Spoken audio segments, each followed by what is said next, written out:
लहरा सखी जाके रहता मरद बहरा सखी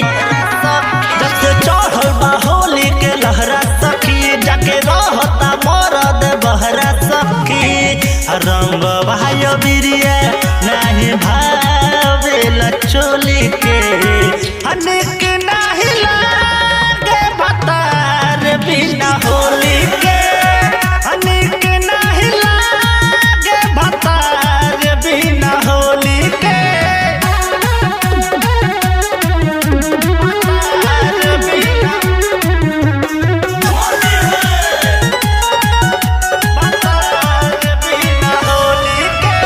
बुझला दिल के हलिया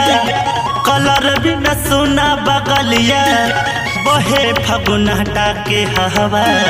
पलम बिना रोबे से जरिया पलम बिना रोबे से जरिया न बुझला दिल के हलिया कलर बिना सुना बगलिया बहे फगुनाटा के हवा पलम बिना रोबे से जरिया राखी हम के तना हो जोबाना के खोली के अनेक नहीं लागे भतार बिना होली के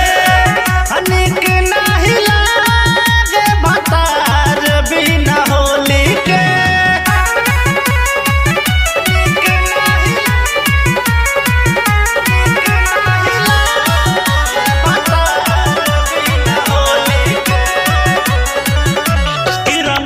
तर से बदन बा पिचकारी से खेले के मन बा बात बुझे न पवन पूरा वहिया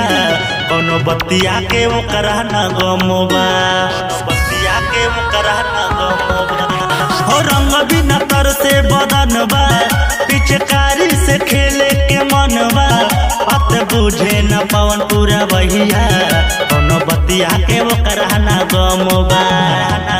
काटे जैसे चुभे देवर कृष्णा के बोली के